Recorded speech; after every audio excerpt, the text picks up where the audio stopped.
European stock markets are trading on the soft side this morning, with the UK's FTSE 100 index currently trading flat, and the Euro Stoxx 50 index lower by 14 points.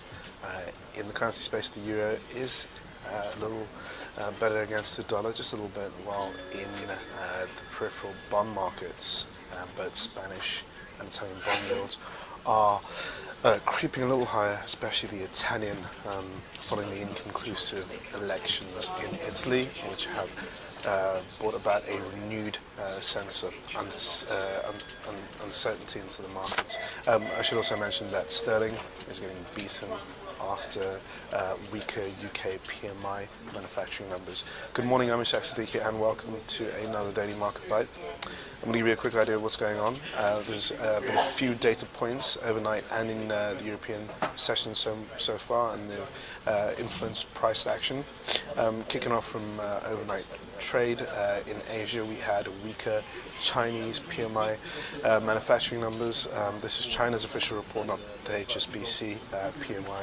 It showed weakness.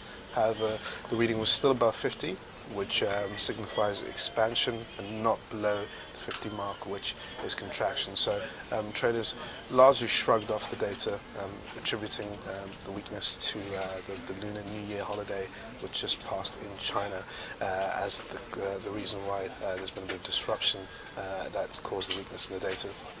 Now, in Europe, we've also had our own PMI manufacturing surveys. PMI on the whole for the Eurozone was actually a little better than expected. Still shows that economic activity is going to be depressed for the next few months, but on the whole, it has put the Eurozone PMI on an upward trend. So positive, and that's kicked up the Euro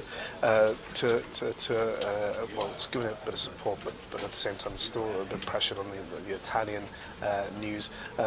Spain surprisingly did pretty well on the manufacturing side. France and Germany still not at their best performance right now. And when it comes down to Italy, the unemployment rate rose even further, up to about 11.7%. Now, in the UK, we also had PMI manufacturing numbers, which are actually much weaker than expected. They came out at 47.9, below a consensus of 50.1. Again, below 50 signifies contraction. So the UK manufacturing activity for the month of February contracted, fell below expectations, and that hit sterling. It hasn't put much pressure on the FTSE at the moment, on the whole, as markets are focused on other things, but in the currency markets, sterling has taken a beating on the back of the number. Now, of course, the Italian elections, the inconclusive result, the fact that we still don't know where Italy is heading on a political level. Bassani has ruled out, categorically ruled out, forming a broader coalition with his rivals, Beppe Grillo, who is very anti-establishment, and of course Silvio Berlusconi, the former PM.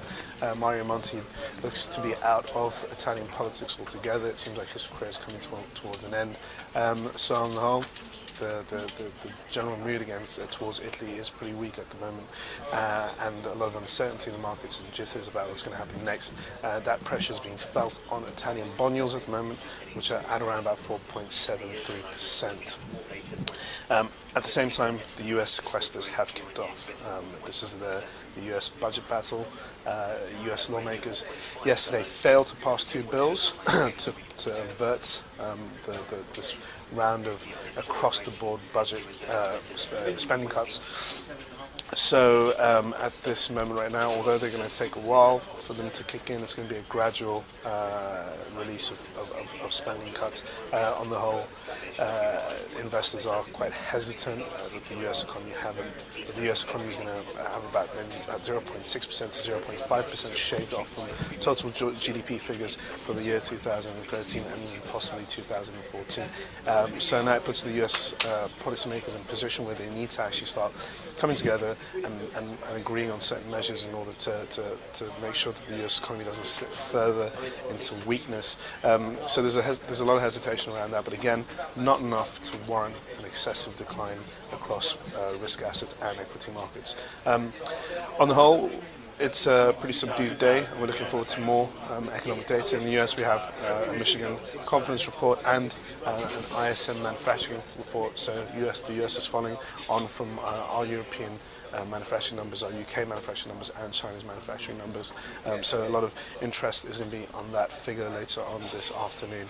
Other than that, there's not much else going on, and not much more I can say. So I'll let you all have a wonderful weekend, and I'll see you next week on Monday.